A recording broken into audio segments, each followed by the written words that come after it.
The advice and opinions expressed by the host of Autism-Live and her guests are meant solely as suggestion and should not be in any way construed as child-specific advice. The Center for Autism and Related Disorders advises working with a board-certified behavior analyst who has experience with autism before starting any intensive behavioral intervention. Any choices you make in determining your child's treatment are completely at your own discretion.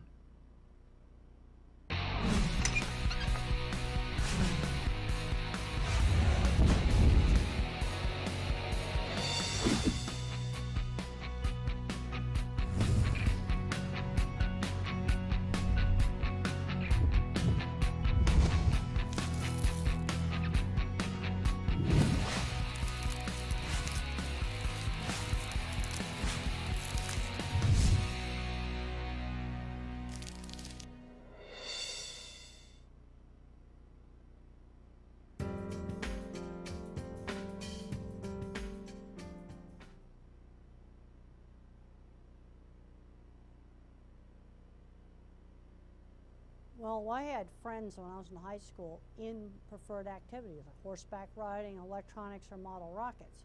There's a tendency sometimes to just go on and on and on talking about the same thing. And this is where someone had to tell me, you're going to tell that story twice, and that's all that people are going to want to hear it. They're going to get bored with it after hearing it more than twice. Give them, say, hey, you've talked too much about that robot. Let's talk about something else.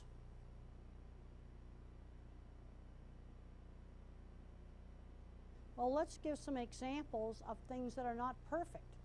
Okay, if a photographer's working for the National Geographic, that would be at the pinnacle of photography career. But if you go through the National Geographic, you're probably going to find some technical errors like flare in some of the pictures. But overall, it's such a great picture, even though it had flare, you still use the picture. Also, if he's a science kid, bring up the concept of absolute zero, where all atomic motion is stopped. You can never get there, you can only approach it. Get the concept across of work up to a certain standard. It doesn't have to be perfect, it's got to be up to a certain standard.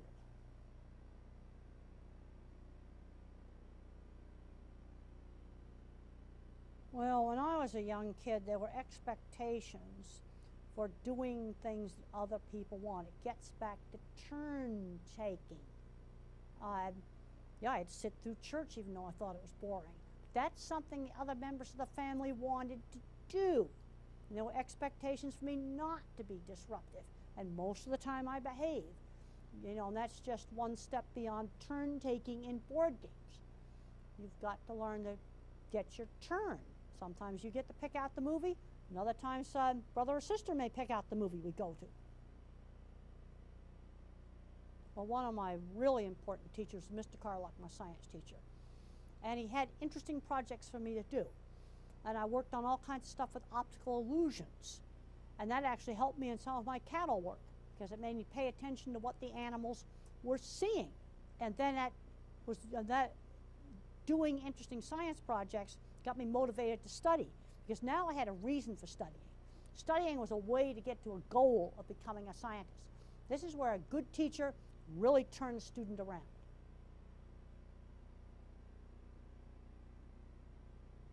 Well, there's a lot of problems in the sensory system. Distorted input, sort of like pictures pixelating with a bad satellite dish, audio cutting in and out like a really bad cell phone. A lot of the sensory systems are not working normally. In my book, The Autistic Brain, I've got a whole big section in there on sensory issues. And there's an interesting new study that's come out called Environmental Enrichment as an Effective Treatment for Autism. Now, I want to make it very clear, this does not replace ABA or speech therapy. It is an adjunct.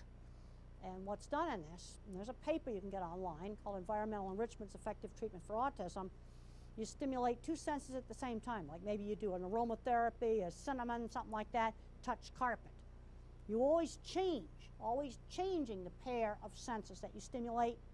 And one of the senses is always one of the more primitive senses, smell, touch, or balance.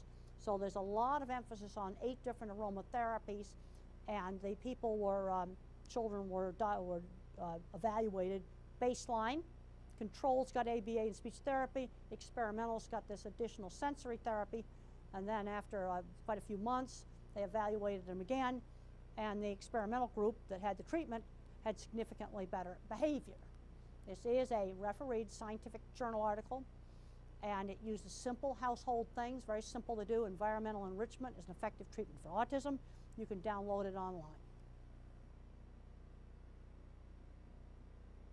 I'll tell you some things not to do. Don't say you went to sleep, because then the child might be afraid that you went to sleep. When I was very young, we were out for a walk and came across a very flat squirrel in the middle of the road that had been run over. And it was very clear that the squirrel could not be put back together again. And that made me learn not to run out in the street, because I wouldn't want to be like that squirrel. And there's no way the veterinarian could do surgery and put him back together again. I mean, basically, death of a person, they are gone. They are gone.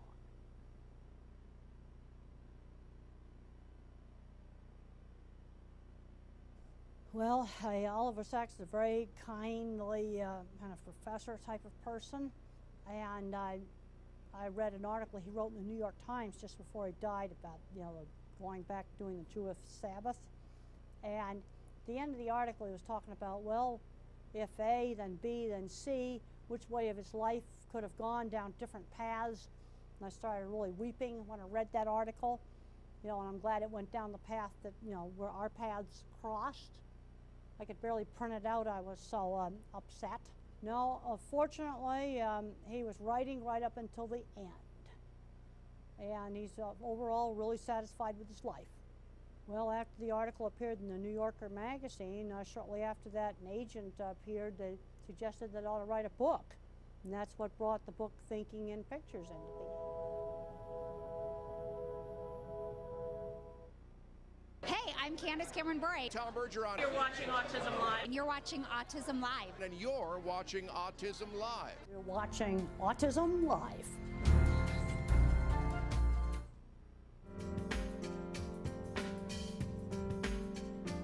So thank you for joining us. We're here with The Future is Bright, and we have a very special guest, Temple Grandin. Doctor, thank you for joining us. We're It's so good to excited be here. have you. Thank you. You just gave a great speech at the 46th annual conference here in Denver, Colorado, and we would love to take an opportunity to just ask you a couple of questions about a hot topic for you now that is employment. Yep. And helping people with autism become gainfully employed, and what we can do as they're growing up, through the high school years and through those younger years, maybe before they're old enough to get a real job, as you'd call it. What's your advice for parents out there and what they can do with their kids today to help them? The problem with autism is, since they changed the guidelines for diagnosis in 2013, the spectrum has become extremely broad. At one end of the spectrum, you're going to have Silicon Valley programmers, really good artists, really talented people. And at the other end of the spectrum, you're going to have someone who's going to remain nonverbal with some very severe handicaps, and it's all got the same word. You see, if you diagnose a kid with dyslexia, you still have a fully verbal kid with normal intelligence, can't read. ADHD, you've got the hyperactivity attention problems. It's a much narrower spectrum if someone is ADHD or they're dyslexic. Autism now, you've got this huge quagmire of a spectrum. And the only time I can give a specific recommendation across the whole spectrum is that the kid's 2.5 or 3 with no speech. You must start early intervention, 20 hours a week of one-on-one teaching. There's various ABA and other methods that work, but you got to start now. I can give you a canned answer. Once a child gets older, they're kind of merging into 3 different groups. What are the groups? Well, you're going to have a kid that's going to remain nonverbal with very severe handicaps. And some of the ones that look very low functioning actually have a locked-in syndrome with normal intelligence inside. Okay. Then you have a moderate group where you've got some speech, but it isn't really normal speech.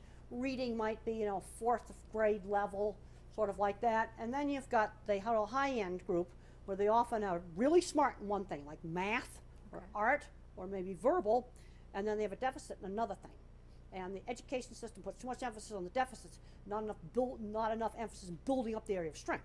If you've got a 3rd grader that's good in math, let's give them harder math and let's introduce them to programming. Okay. Because that's something that could turn into a job. The programs that are hot right now are C++ and JavaScript, Ruby and Python. The courses are free online, but the kid's not going to get interested in that unless you introduce it. And who should be doing that? How do you recognize that you've got a kid with, let's say, a great math capability or great All art right, so the capability? kid, you should give the kid the third grade math. He instantly learns it. Let's get the fourth grade book out. Let's Okay. get the fifth grade book out. Let's get the sixth grade book out. If he can do the college book in third grade, fine, let him. Okay. He's probably going to need special ed. So reading. very early. Oh yeah, don't make him do baby math. He's going to get bored, and I guarantee you he'll be a gigantic behavior problem when he's bored. It sounds like you think there might be a little bit of a coddling issue where parents are concerned. Oh, I think there's a big coddling issue on just learning things like greeting. I'm really appalled at meetings where come to a meeting. Here is a 12-year-old, completely and fully verbal, that does not know how to shake hands. He doesn't know how to greet. You see, the manners in the 50s were taught in a much more structured way. Right. And teachable moments were used. Like if I picked up my potatoes with my hand, and I'm not French fries, but mashed potatoes with my hand, mother would say, use the fork. She didn't scream no. She'd say, use the fork. That's a teachable moment. Healthy alternative. And I was at a very fancy dinner one time at a college, and there was a 12-year-old kid there, fully verbal, and he started to eat the food with his hands. And I just said, this is a fancy dinner. You're not eating like that in front of me. You use the utensils. And he did. So it's I just just calling him gave the out. instruction. But you give the instruction. I didn't yell at him. You give the instruction. But there's a tendency to overprotect. I'm seeing too many fully verbal kids who don't know how to shop. Sure. They're not doing any chores in the home. Just basic things. Greeting people. When I was 8 years old, mother had me a party hostess at her parties.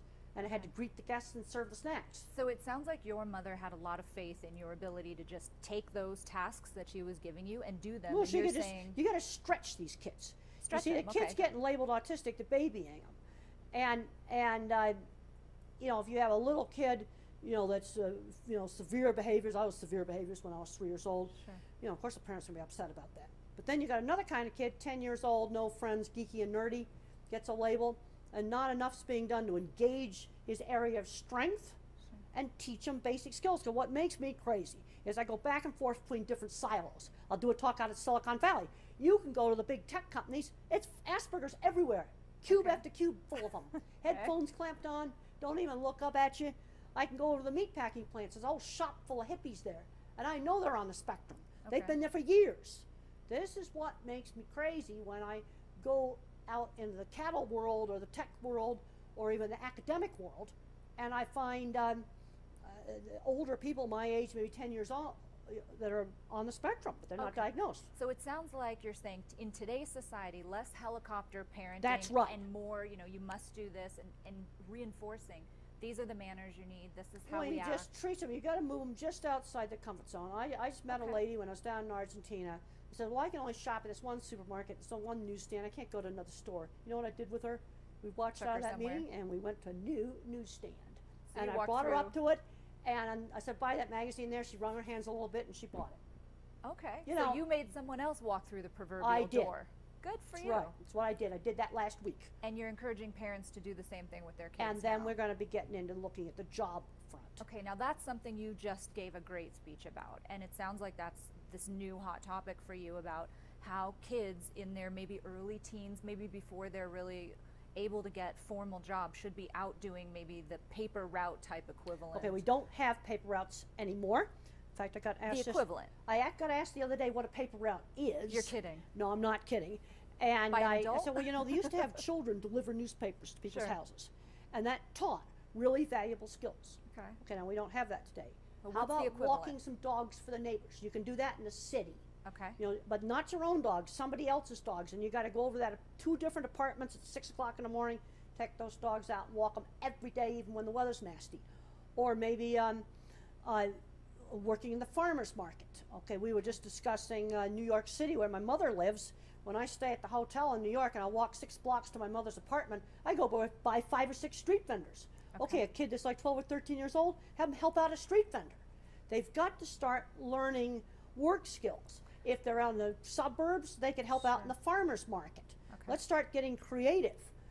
Let's start off with church and synagogue jobs, things like that. Church ushers, setting up chairs for the church social.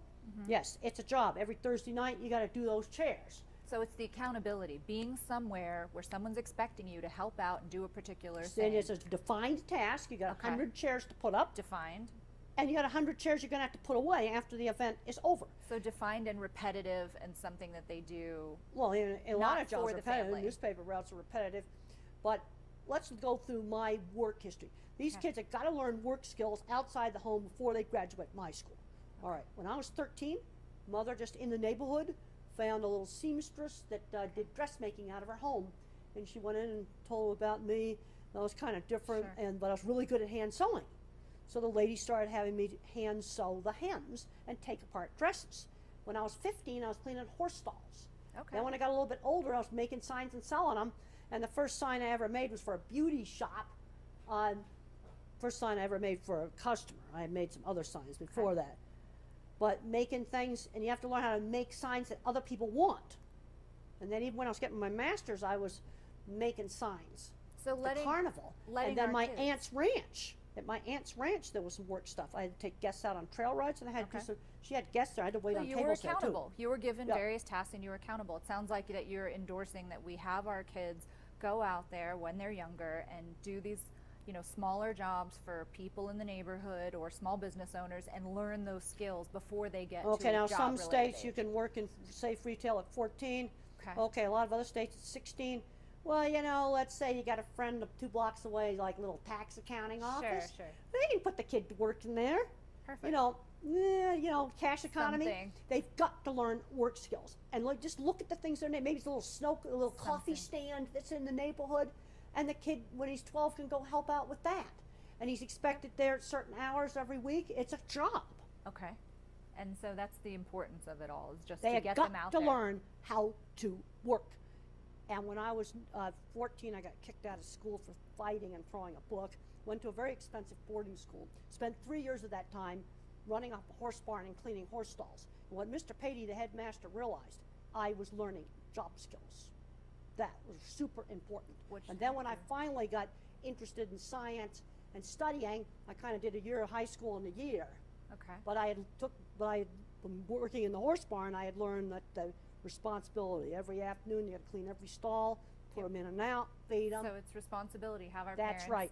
allow their kids to get out there and just not be afraid to do it They before they got get. to get out. Okay. And the Project Search research has shown very clearly that working in a real job a whole year before they graduate from high school is very, very important for keeping employment after they graduate. Okay, so along those same lines, now you've got a group of kids in today's society who have gotten out there and, let's say, worked at these little carts or local small businesses informally while they're Yeah. younger, and they get older and they're able to get into the workforce. They need to get there. You got to get to your job. So you have to be able to drive if you can, if you're capable of driving. Talk to us about your stance on Well, driving. driving was essential for me. I would have never been able to go into the cattle industry without driving. There's a scene in the movie where I get kicked out of Scottsdale Feed Yard. I was Yep. driving. It was If I beautiful. hadn't have been driving, I wouldn't have gone to Scottsdale Feed Yard to get kicked out of it.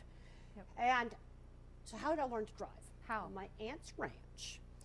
We were 3 miles to go up to the mailbox and 3 miles back. And she started having me drive up to the mailbox on a dirt road. Well, over the whole summer, that was 6 miles a day, 6 days a week, I put 200 miles on that truck driving just on this dirt road, Just to pick up the mail. just to pick up the mail. That's what we had to do. That's the way Okay. it was on the ranch. The mailbox was 3 miles away. Okay. So that was 200 miles of driving. That's a tank of gas. And I hadn't been near any serious traffic at that point. Okay. I think what you need to be doing is burning up a tank of gas in a totally safe place. Country dirt roads, giant, big deserted parking lots, or open, dry, flat fields. Because there are some multitasking issues, and what the kid needs to do is he's got to learn how to operate that car before we go near any traffic. And the problem with driver's ed is they put them into traffic too fast. So I want to burn up this tank of gas in a totally safe place, then you do the driver's ed. Okay. So they fully learn how to steer, brake, stop. You can practice parking, practice all kinds of stuff, because this deals with the problems with executive function and multitasking. See, when you learn a motor skill like driving, you first of all have to think about how to steer, how to brake, and how to use the gas. Now, as you practice it, you no longer have to think about it. It just goes in your motor cortex. Sure. Well, before we go near any traffic, I want operation of the car migrated into the secondary. motor cortex of the brain. So once that's second nature, and a kid goes out there and is learning how to drive on, let's say, this deserted road Yeah, or this that's open right. parking lot, and they've got steering down, and you want to maybe throw some things into the mix before they ever go into driver's ed, like it's raining, there's windshield wipers, and you need to look at your turn signal, and oh, by the way, you're about to park, those types of Well, things. then you start teaching them how to use the turn signals. Teach them everything. You just teach them everything, and then even after I got a car, I went to Franklin Pierce College, but that was Okay. out in the country. There was some traffic, but it was really mild traffic. So I was another year on easy roads before I did any really serious traffic. Also, like downtown Denver, I just absolutely hate coming here. I actually avoid the rush hour, but you see the airport route, I know exactly where the lanes are, where I have to Okay. get over. It's a more comfortable route. The airport's totally comfortable. Okay. You know, so like going to the airport's easy. And see, all my agricultural jobs were out in the country. So, Sure. but even on Denver traffic, okay, I would learn a certain route. There's some really bad exits where you can get forced off. Well, then I got to learn where I got to get over when I'd learn the route. But it's just going to take longer. So I'm recommending a tank of gas in a totally safe place before we do any driver's ed, a year on easy roads before we do downtown traffic or crowded freeways. Just a period of acclimation, it sounds That's right. like. Okay. It's going to take longer. For multitasking skills in general, whether it's driving Well, or- multitasking is the problem. You see, and the way to avoid the multitasking is there's no multitasking if the operation of the car is migrated out of frontal cortex back to the motor Sure. cortex.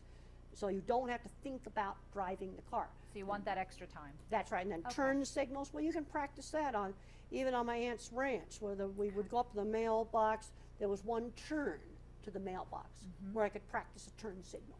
Okay. Okay, so that's driving. That's now, right. Now they can get to the job. They've learned how to drive. They've had their practice at manners at a young age and doing some of these informal jobs. Do you have specific advice for what we can tell adults with autism who feel like they've got the right skills to get out Let's into the short workforce? circuit the interview process. Okay. Because when we were just talking about this at the tech conference I was just at Sure. across the street with Specialist Cistern, that company, tech company that hires people on the autism spectrum, and they were talking about how they got to short circuit the interview process, and the way that I would do interviews is to simply show off my portfolio.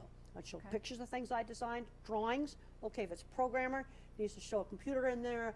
Here's some C++ that code and it does this, and I got some JavaScript and it does this, and you just show off your portfolio. So maybe a different kind of interview That's process right. for people That's on right. the spectrum. And then once they get on the job, the thing employers have to realize is you cannot be vague.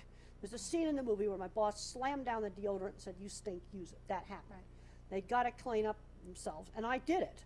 And that boss, I'm pretty sure, was on the spectrum. But you that said did you that. appreciated that. Now, because I it was very direct. angry at the time. I was very angry and upset at the time, but I wanted the job. I thank that boss now, and I thank Linda Carpenter and her other secretary friend that took me out to buy the clothes. Okay. So are there things that you would recommend to employers that they can do to be more receptive to people A with lot autism? of people on the spectrum are going to need a quiet place to work. You know, Okay. some of these restrooms have these horrible Dyson blade Sure. air hand dryers. Now, if my office cube was next to that, I wouldn't be able to work. I wouldn't either. I've got to get away from that. And quiet place to work. Also, clearly define the tasks. Even now, I mean, when I do consulting, I worked on a big manuscript with 15 other people. And I just said, I need homework. Okay, tell me I'll write this part of the manuscript, and I'll do it in this format, get it done on this date. Okay. Then, when I read through all the rest of the manuscript, I found some technical errors. You know, some things there might be opinion. These were purely technical errors. Another person corrected them, no track changes, just sent it on in, Okay. because you don't rub the other person's nose in their mistakes. Well, Because that's I got in trouble for doing something. that's good practice anyway. Yeah. That's just nice, social skills. So it sounds like then, to just recap it, for employers today to clearly define tasks for people on the That's right. spectrum who are coming into the workplace, that's a great way to be sensitive All right, to let's say helping them it's succeed. programming. You don't just say develop new software. That's too vague. Right. They've got to write Be some direct. code that you don't tell them how to write the code. That's up to the ASPE to do that. But what is the outcome? Okay, that's to go on a certain platform, be a certain language, Sure. and it's got to achieve a certain outcome. Great. And there's some deadlines. Great. And deadlines. Okay. Well, when I worked for the magazine, the deadline was so many column inches by the 15th of each month. and that was to cover a wide variety of livestock topics. Well, I think that that's great advice for employers out there, because it's been a big question, and I know we're out of time, we have to wrap up, but it's been great to talk to you about just the employment issue in general. My advice to employers as an attorney would be, give them a quiet place, give them the well-defined tasks. There's one other issue I want to talk about, and that's the video game addictions. I'm seeing way too many kids where moms are coming to me and says, he's 21, I can't get him out of the basement, and he's 18, I can't get him out of the bedroom. We've got to limit the video game playing. Well, I think all parents sort of feel that way. And well, we've got to, because they're not having good outcomes. The more you limit the video games, and the more you can do, like what you said, is to help socialize people. The more we spend one-on-one time, like you and I have, talking to each other face to face, the more we all benefit by better social skills. I'm not suggesting banning video games, but the rule for me was 1 hour of TV during the week and 2 hours on Saturday, 2 hours on Sunday, so they can do it. And that's That's a great way to wrap it up. That's great you can't advice. let them play video games for 8 hours a day. Well, of course not. Of course not. I think all parents would agree with you, but especially. But unfortunately, I'm seeing too many kids where that's happening. Okay. Well, it's good advice. It's good advice if you want to be successful in the employment other thing industry. is, you've got to expose kids to enough different things. Like, how's a kid going to find out he might like acting for a career if there's no school play? How's he going to find out he likes fixing cars if there's no auto shop? They've taken these things out of the schools. I think it's completely wrong. Kids are not getting exposed to enough different things to become careers. Okay. So lots of exposure. Gosh, thank you so much, Temple. We appreciate your time. It's been fabulous. Thank you for joining us on The Future's Bright.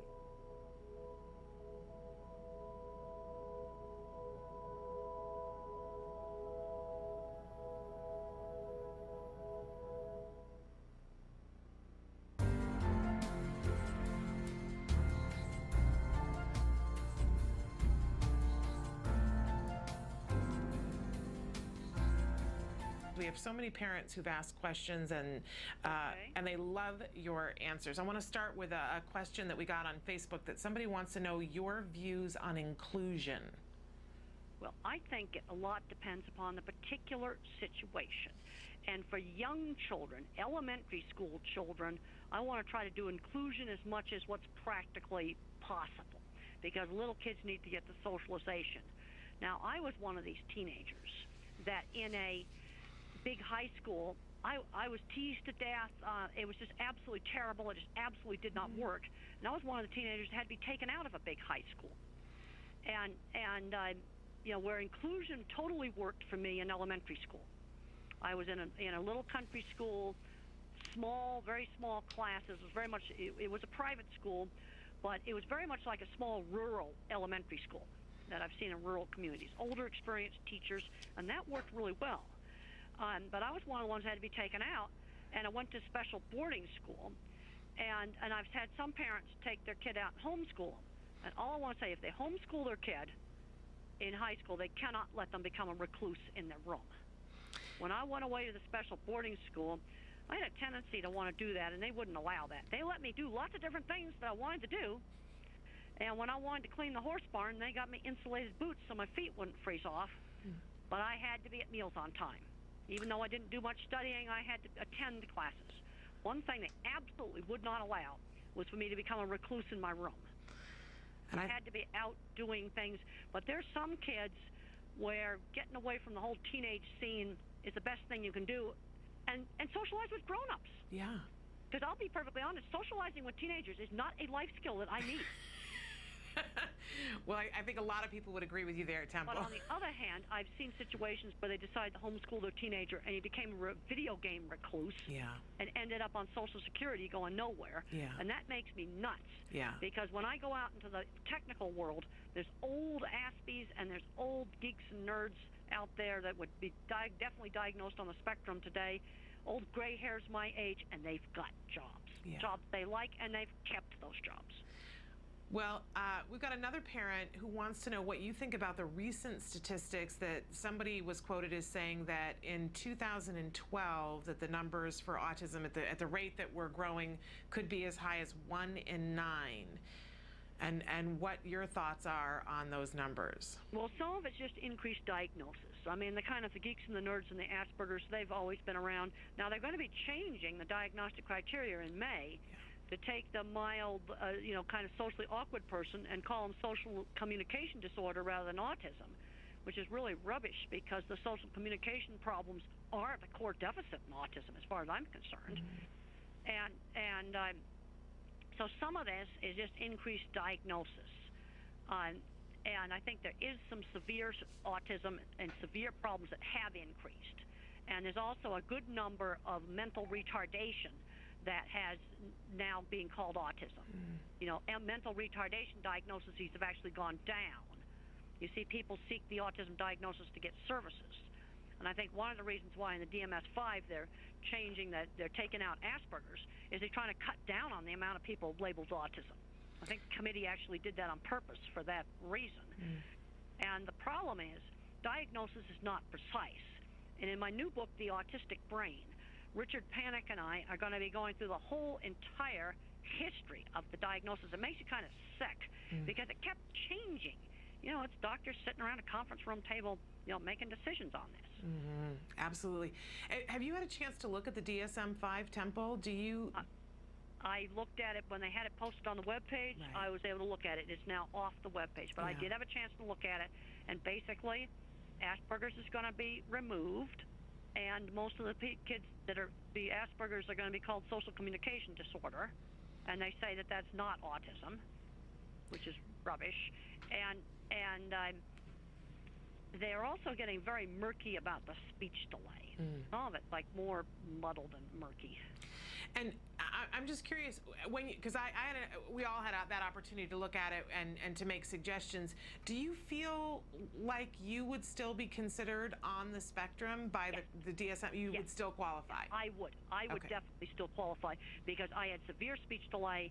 And when I was a young child, I had all the full-blown symptoms of classic autism: rocking, spinning, tantrums, no eye contact, fixated interest, repetitive behavior. Because basically on the DSM-5, there's two things you got to have. You got to have the social communication problems, and then the other thing is the repetitive behaviors and fixated interests. And I definitely had that. I would definitely still be diagnosed. Okay. And which kind of leads into the next question. One of our viewers wants to know what problems that you still face being autistic. Well, I don't multitask well. That's still a problem I face.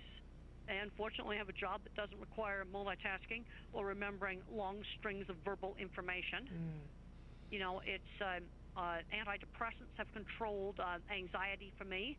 I'm a visual thinker, and us visual thinkers tend to get a lot of anxiety problems. And a low dose of an antidepressant, some people a little Prozac, Zoloft, or Lexapro.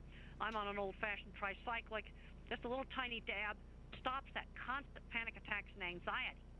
And you have to use very low doses, because if you use too high a dose, you get agitation and insomnia. And if you're interested in that, I'd recommend that you read A Believer in Biochemistry. That's a chapter in my book, Thinking in Pictures, or read the second edition of The Way I See It book. Spectacular. Wonderful. And in particular, this same viewer was asking what really has helped you to become the person that you are today. Was it therapy? Was it social therapy? And what do you feel is the main reason that you've had so much progress in your life? Well, first of all, I had superb, excellent early intervention. And the kind of early intervention that was done with me when I was totally nonverbal. I did not talk completely fluently until age 4. I had a lot of ABA-type therapy. It wasn't called ABA back in those days, but a lot of things like my speech therapist would hold up a cup and say cup. When I was 3, my mother hired a nanny who played constant turn-taking games with me and my sister, constantly keeping me engaged. And my ability in art was always encouraged. My abilities were encouraged. And I used to just draw endless horse heads, and I was encouraged to draw lots of other things. And limits were set on me. Like if I had a tantrum at school, the rule was no television that night. That was the rule, and it was enforced. Great teachers in elementary school, a very, very good, just old-fashioned teachers in an old-fashioned 50s-style classroom. Then when I went to high school, it was my science teacher, Mr. Patey, the head of the boarding school. Mr. Patey had a really good sense of when to let me off the hook and not study, but he was not going to let me become a recluse in my room. Mr. Carlock, my science teacher, it was a whole lot of things. And then there were some good people in the cattle industry. I mean, the movie makes it look like everybody in the cattle industry was just awful. There were excellent, good people. Jim the contractor, Ted Gilbert at the Red River Feed Yard. There were some excellent ranches that did treat cattle right, and there were some good people, and that kept me going. But people are always looking for the single magic turning point. There's not one. The other thing that really helped me, learning work skills. When I was 13, Mother had me doing a little sewing job 2 afternoons a week in a lady's house, and I took apart dresses and hemmed them. When I was 15, I was cleaning 8 horse stalls. I was doing carpentry work. When I was in college, I did an internship at a research lab where I actually had to rent my own house. You see, you've got to stretch these kids. Yeah. I'm seeing too many people on the mild end of the spectrum today, people a lot milder than me, that are playing video games on Social Security because they were never stretched. My take on video games is 1 hour a day. Okay. I was allowed to play a 50s video game when I was a little kid for 1 hour a day. And that 50s video game was spinning a brass thing round and round and round that covered up a bolt on my bed. And I was allowed to do that for an hour after lunch, to just veg out and do that. Well, that's the same thing that ought to be done with video games. 1 hour a day. I love that prescription. I'm going to play this for my son, Temple. And I would never recommend banning them. Actually, there's some visual spatial skills you can learn from video games. I just was reading an article in one of my Science or Nature magazines. But that article, where there was a benefit in playing video games, it was only 1 hour a day they did. Okay. It wasn't 8 hours a day. Yeah. Well, I love that, because a lot of us parents are asking questions and saying, what's an appropriate amount? And an hour seems like a great, it gives them time to play, That's right. but puts a limit on it. So I love that. That's exactly what Mother did with me with spinning things. I was allowed to have an hour after lunch where I could go in my room and I could spin things, twirl the brass plate on my bed, round and round and round, watch it twirl. And then after I came out of my room, I was not allowed to do that. I got to ask you, Temple, what was it about the spinning that was exciting enough for you to do it for an entire hour? Do you remember what it was about? Oh yes, I remember.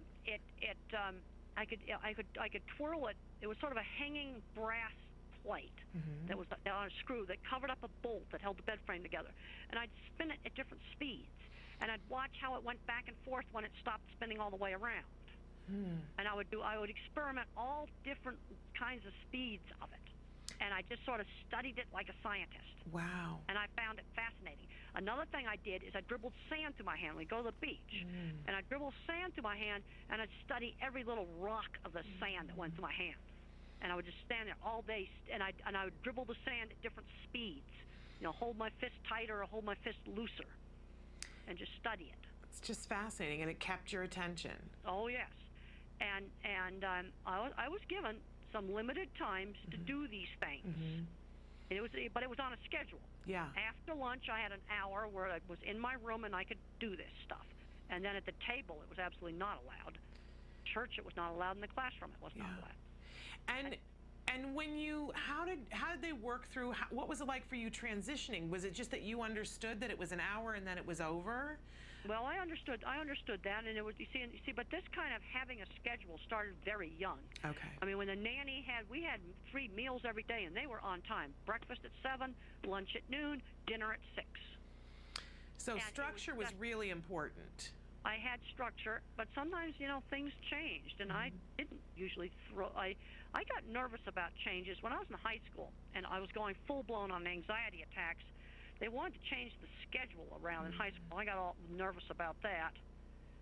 Now I've had to move out of my office. We have a mess now where they're rebuilding our building, remodeling our building, and we had to move all our offices. My 22 years of junk in my faculty office, and we moved into trailers. Wow. For a year. Well, I did that, but you know what? I did it slowly. Okay. Like 3 months before it was time to move, I was de-trashing my office. And fortunately, they provided gigantic industrial-sized garbage cans for all the faculty to de-trash their office, because the entire faculty had to move out of this building. Yeah. But I did it slowly. You know what strikes me, Temple, is that that transition would be hard for anyone, but you are so good at recognizing what you need to be kind to yourself and to be successful, and then you do that. And I don't know that That's the what I rest did. of us do that. Well, and I did it, and fortunately they had these big garbage cans because I hate to say it now, my knees are getting bad, and I can't walk upstairs lifting anything because my knees are going screaming, ouch, don't, you're hurting your knees.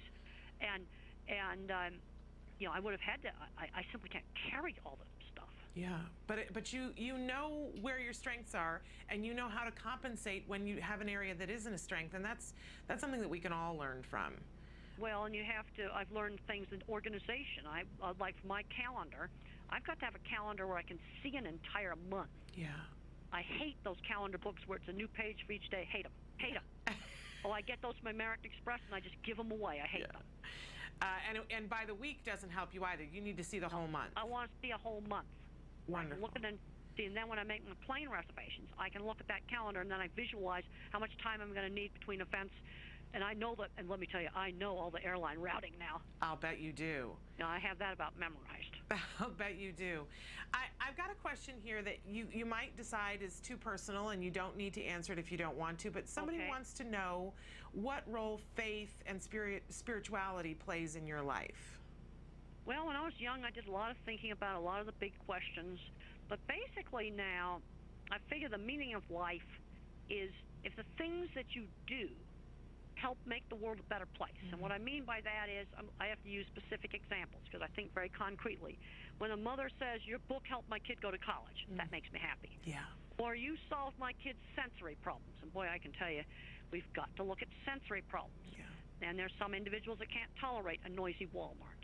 I'll give you some tips on sensory problems to help desensitize. Let the individual initiate the dreaded buzzer on the scoreboard or the worst ringtone on a phone or whatever the thing is they can't stand.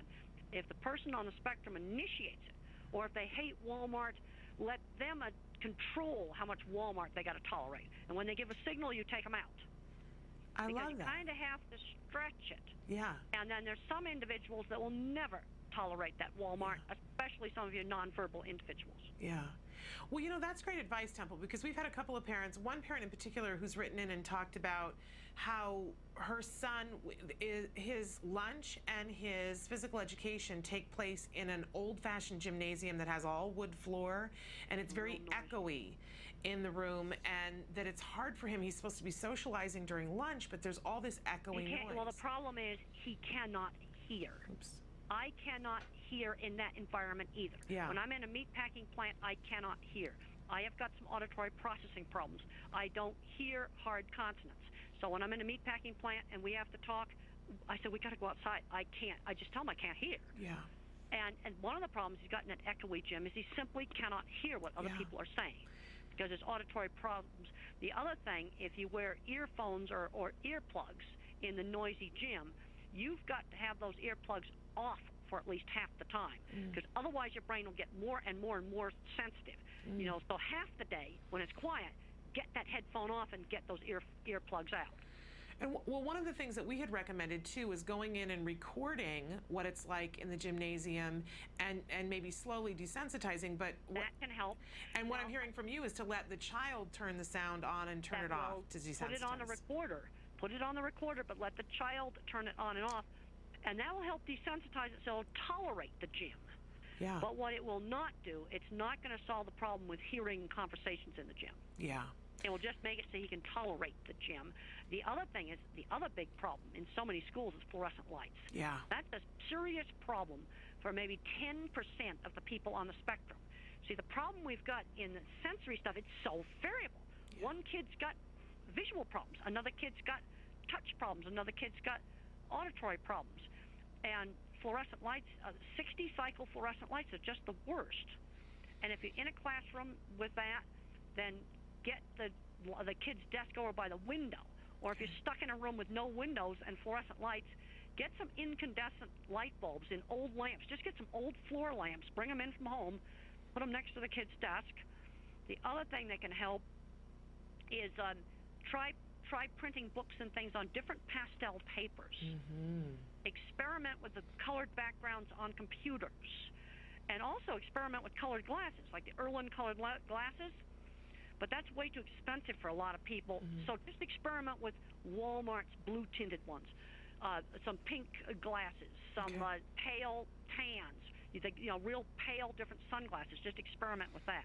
Interesting. I know a lot of schools have their for children who are dyslexic, they have, it almost looks like a paint chip fan that has different colored plastics that you can put over text for a child to be able to read with dyslexia. And that helps too. And some of the autistic kids need to try that.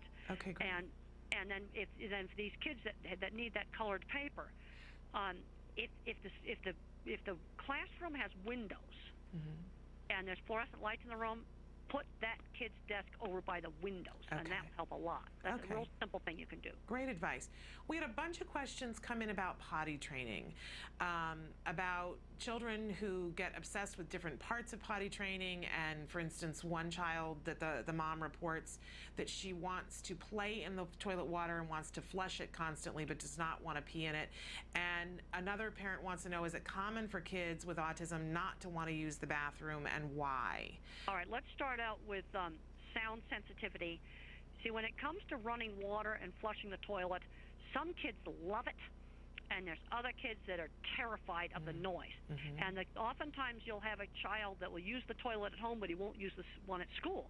And the problem you've got at school is they have those industrial ones that are really, really super loud. Yeah. And I can tell you the worst toilets, vacuum toilets on planes. Oh, if I had been exposed to that as a child, I would have been terrified. I would have been sure I would have been sucked out of the airplane. Absolutely. And I use them, and I use them all the time. And I press the button and I grit my teeth. I tolerate them. Yeah. But that I can just they try to find flights for some of these kids that don't have a vacuum toilet. They have the old-fashioned blue juice one, because those vacuum toilets, they are scary. Oh, they are. So you see, that is a noise sensitivity problem. Okay, now the other problem you have, especially with a nonverbal child, is he doesn't know what you're supposed to do in the toilet. You see, their sensory system is so fragmented. And if you want to understand this, you need to get Tito Mukapedahe's book, How Can I Talk If My Lips Don't Move? And Tito's a nonverbal person with autism that types independently, and he describes a scrambled sensory world. It's sort of like looking at everything with Picasso vision. And he describes that when he had to learn how to put on a T-shirt, it had to be put on him very, very slowly so he could get what the whole task was of going through the head hole, going through the armholes. And one of the things you got to do with someone like that is demonstrate how to use the toilet slowly, and he's got to see the entire thing. Like, how does the stuff get in the toilet? He's got to see it. Okay. You can't leave anything to the imagination. Because he's got to watch the whole task. Okay. Otherwise, they won't understand what they are supposed to do. Well, it's great advice. You can't break it up into steps. It's what I call whole task training. Yeah, it's great advice, because I think we all are so concerned about privacy, but making sure that somebody models the whole task. It maybe isn't the prettiest thing. And they got to see how the waste comes out of the person and drops in the toilet. Okay, because great. that step is often left out. I have talked to parents where their child would do it in front of the toilet, then pick it up and put it in the toilet. Right. They did that because they didn't understand the task. And when you read Tito's book, How Can I Talk When My Lips Don't Move, how he describes learning how to put a T-shirt on. And he describes a fragmented visual world. I think you'll understand better on working with some of these kids. Interesting. Okay, we will definitely look into that book. We have a bunch of people who wrote in and specifically just wanted to thank you, Temple. I can't leave that out, because so many people wrote in and said that your lectures and your books have helped them. I certainly am one of those parents. But a couple of parents wrote in and wanted to know what your feelings were about the Sandy Hook massacre now that there's been a little bit of time, and how you feel about the way society looks at individuals with autism. Well, that guy had a lot of the classic symptoms, and he's an example of a kid that was allowed to become a recluse in his room playing violent video games. And then he was playing violent video games, shooting the same gun that he used for the actual crime. What should have been done with that kid, he should have had a job at a computer store. Get your butt out of the house, and you're going to work in a computer store. And that should have been done with him when you're going to take him out and homeschool him? He should have been working in a computer store. These kids have got to learn how to work. Yeah. And that is something that started with me at 13. And when you look at my Different Not Less book, Different Not Less is 14 old gray hairs like me that were diagnosed later in life, and that gave them a huge, wonderful insight into their marriages and their relationships. But one of them, who was a computer specialist, her boss asked her, well, if you'd been diagnosed earlier, would you have become an expert computer person at Intel? And this is the thing that worries me. These kids are not learning any work skills. And just about everybody in Different Not Less had paper routes. Yeah. And I know that those are gone. You know what the new paper route is? Dog walking. There you go. That's a great job for 12-year-olds. How about swimming pool cleaning, especially if you live down south? Because I want something that's not seasonal. Yeah. You know, mowing lawns is good, but it's seasonal. Yeah. But these kids have got to learn how to work. Absolutely. Museums will take kids as young as 12 years old for tour guides. Okay. You have to be 16 to volunteer in an animal shelter. They have got to learn work skills, and yes, volunteer work does count. Well, and our entire topic this week, we're talking about on the show transitioning from teenage years to adulthood, and some of the things that we're talking about are job related, because I think on everybody's wish list for every child is that they be a productive member of society. Well, the thing that drives me absolutely nuts is when I go out to a meatpacking plant, there's gray hairs like me all over that meatpacking plant that run the maintenance department. They do all kinds of jobs there, not just working on the line. That's like grunt work. And they're as spectrum as they could be, but they're undiagnosed. Yeah. And half of Silicon Valley is on the spectrum. You know, it's where people have got to learn work skills. And then you have the kids, you know, there's different kinds of minds. There's the visual thinkers like me, going to be really good at building things. There's a lot of these kids that ought to be going to the skilled trades. We have a huge, huge shortage of auto mechanics. And one of the worst things the schools ever did was taking out auto shop and metal shop and wood shop and art and all of those, cooking, all of those hands-on classes that can turn into great careers. Yeah. You know, and then sometimes we can do too many accommodations. Like here's one that's too much of an accommodation. There's a little elementary school kid that's too shy to get up and do his public speaking in class, so they let him do it on Skype. I'm going, no way. You're going to have to get up in front of the class. Yeah. And I'll tell you right now, when I gave my very first talk in graduate school, you know what I did? I panicked and I walked out. My very first talk. So then what I learned after that, got to have really good slides. And then if you freeze, you've got your slides. Oh, that's great, because we actually had a question from somebody wanting to know, what are your tricks to get over fear of public speech? So having slides that you can go to and take a moment. Well, let me just explain what we do with my students, because my graduate students have to, you know, do their little 10-minute presentations at the American Society for Animal Science, where they tell about their research. And the thing I work with my students on is having really good PowerPoint slides. You know, where you start out with the reason for doing the research, the methods, you know, the animals, the statistics, the procedure, the results, the discussion, the conclusions, and nice pictures on your slides, and then enough writing on your slides so if you panic, you read them. There you go. It's not the end of the world for your first talk. Yeah. And you've talked in so many different venues now, and we've shown your TED Talk more than once here on the show because it's brilliant. And I just wonder, were you extra nervous for that, or was it just fine? Did you feel at home? I would think that would be panicking. I was okay because I've done talks in enough big places. And I was okay with that. The only thing at the TED Talk I had problems with is they wanted me to wear this mic that was taped to my face. And I said to them, I've got to wear that for half an hour beforehand to get used to it. And I did that, and they had a lot of lights, which I don't really like, but I tolerated it because I wanted it to look good, and they wanted it to sound good. Yeah. And that's why they taped the mic to my cheek. Well, it did look good, and it sounded great, and you were brilliant, and we love that TED Talk. I have another viewer who, her question is, how can I learn to control involuntary movements? I have trouble with it, and it's very distracting. And what you have to try to do is to turn it into an involuntary movement that doesn't bother people. I know a guy that has Tourette's, and you'd never know it because he twitches his mouth and his eye. And it's something that, yeah, he does it every 30 seconds, but nobody notices. I never noticed it until he told me about it. You can try to switch the involuntary movement into something that's less distracting. You know, there's a lot of people that sit in meetings and they jiggle their leg in meetings. Have you ever done that? Oh, yes, absolutely. And there are people who click their pens. Well, that gets annoying. It does. And I do awful lot of doodling. That's great. Where I just take a pen and I'm drawing circles and I'm drawing little triangles and stars and stuff on a piece of paper. You know, you could do that. You could get a fidget ball. I think what you need to try to do is to try to turn that into something. Because what could be done with Tourette's is you can't get rid of the tics. What you do is you change them into something else that's a lot less annoying and distracting. And what this guy did is he took a bad verbal tic and he turned it into twitching his mouth and his eye every 30 seconds, and nobody notices it. There you go.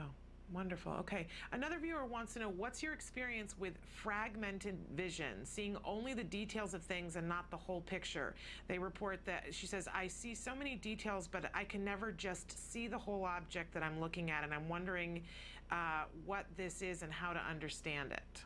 Well, I had a student that had that problem, and she was not autistic. She was dyslexic, and I remember one time we were sitting at a traffic light next to this art store, and I say, Artarama, that's a funny name for store. And she said, all I saw was the A. And Tito describes this, you know, and How Can I Talk? My Lips Don't Move. Donna Williams, in her book, Autism: An Inside-Out Approach, describes this problem. Now, I don't have this. This is where autism's very, very, very variable. It's real, real variable, and I don't have this problem. It's you know, this is something that, you know, not everybody on the spectrum has. But that they can go to those resources and maybe learn some more about it and what to do about it. So Tito's book again. That's right. There's somebody who wrote in, and I'm unaware of this. Apparently, you are very good friends. Somebody's at my door. I'm going to have to let them in. Just a minute. Okay, we'll hold on. I'll let all the viewers know that who we're talking to right now is Temple Grandin, if you're just tuning in. She's joining us via phone, and she's answering parent questions that you guys have written in. And it's a very exciting opportunity for us to be able to talk with her, and we hope we'll have more opportunities to do this. So if you haven't written in a question for Temple Grandin, and you still want to do, because we keep a pool of them so that if we have the opportunity to talk to her again. Sorry, this is where I don't multitask very well. Oh, no, I thought you did very well. Are you kidding me? Okay. And we were just filling our viewers in on what was happening. So, but do you have a few more minutes to talk, Temple? Yes, I do. Okay, great. So, somebody wrote in and said that you have, that you're good friends with somebody who's blind. Yes. And that their best friend is blind. And their question is, do you narrate and describe scenes with ease to the friend that's blind? And does that build trust between you? Because the person reports that they're very inspired by the fact that you also have a friend that's blind. Well, she was my roommate, and we used to go to movies, and we'd sit in the back row, and I would whisper to her what the visual parts of the movie. How beautiful.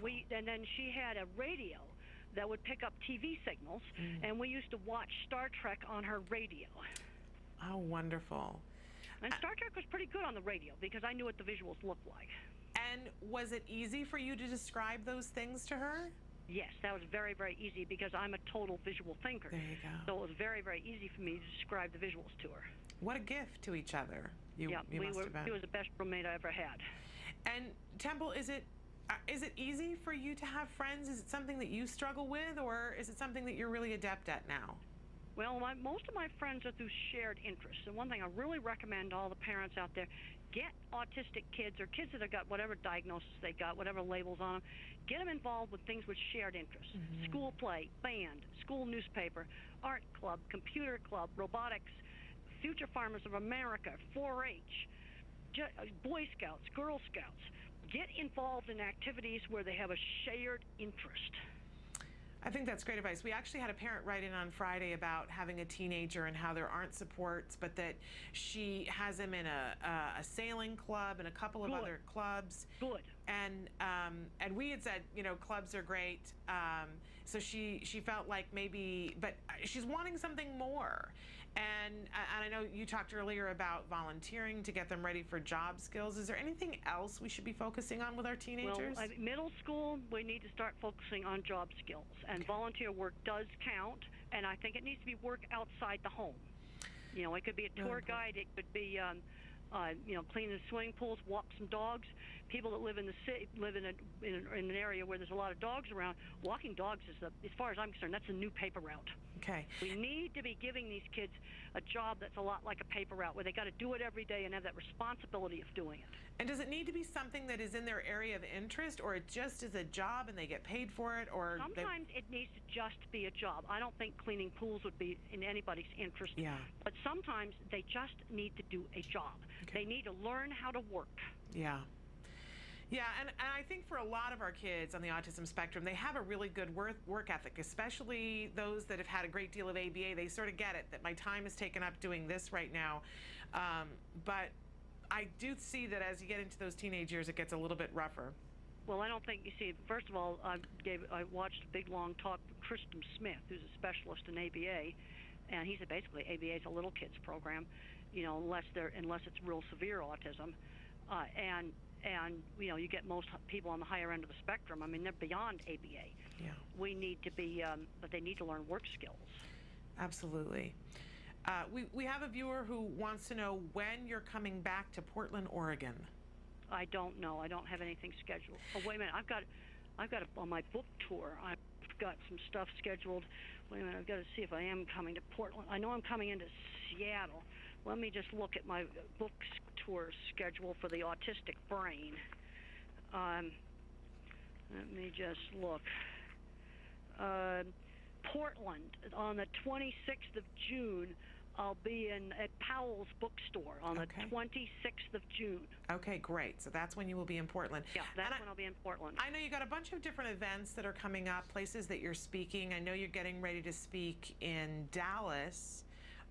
The week right before Easter. Is there anything else, a place that you're going that you'd like to tell our viewers about where they can get to meet you? Well, I going to a lot of different places, and I'm not that good about getting everything up on the web page. That's okay.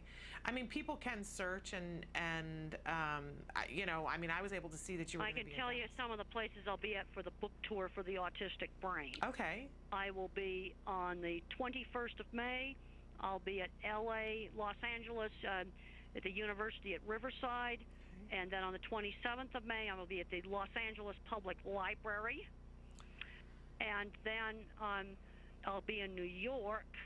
I'll be in New York.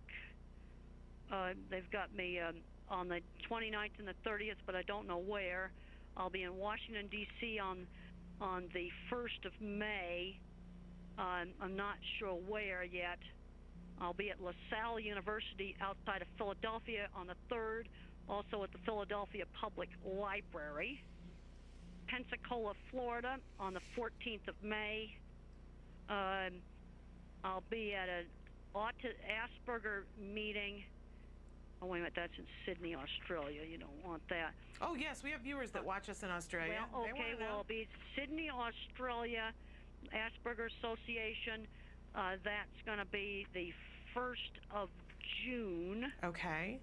And then San Francisco on the 5th of June and the 4th of June. 4th and 5th of June in San Francisco. Atlanta on the 19th of June. You do get around, don't you, Temple? You're a very busy lady. You're racking up some miles. I'll be at the Tattered Covered Bookstore in Denver on the 27th. I love that store. Okay, so that's some of the places I'll be at for the book tour for the autistic brain. Okay. And people can also, the publicist is Taryn Roeder at Houghton Mifflin. Okay. So if people, that's a great opportunity for them to come and have an opportunity to meet and greet with you and get a book signed perhaps, and which is a lovely thing, because people do want to meet you, Temple. It's, you know, I was very excited to meet you about a month ago, and everyone was so excited to ask me about what it was like meeting you. And I got to say, it was one of the highlights of my life, Temple, to meet you. Thank you. Really, really remarkable. And since you're going to be in LA, maybe we could talk about, if you have an extra couple of minutes, we'd love to have you come into the studio. Probably will not have time to do that. Okay. All right. Well, I'll sacrifice that because we get time to talk to you on the phone from time to time. But one more question that I have for you, Temple, because I know you have to go. But we have a lot of people who've written in and asked questions about the teen years and about dealing with love interests.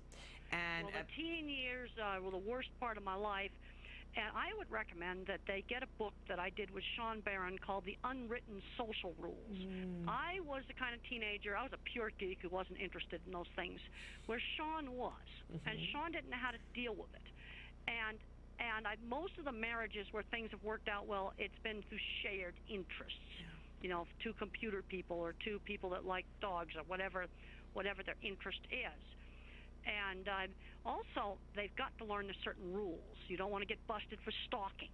Right. You certainly don't want to get on a sex offender website. Right. There are some very, very strict rules. And the thing that's interesting is I'm very different from Sean. We were the same on sensory problems, fixated interests. That was all the same. But where we were different is Sean had so much more social interest than I do. And in that book, Sean tells his story in his words. I tell my story in my words. And then Veronica Zisk is the editor. And I think teens dealing with those kind of issues will find that book helpful. Okay, and what's the name of the book again? Unwritten Social Rules. Okay. And it's published by Future Horizons out of Texas. Wonderful. Temple, I thank you so much for taking the time to be with us today, and I hope that we'll have the opportunity to do it again in the coming months. And I look forward to hearing about all the different places that you're going to be, and we'll stay in touch. That sounds great. Thank you so much. Thank you so much, Temple. All right, you're welcome. Bye-bye. Bye.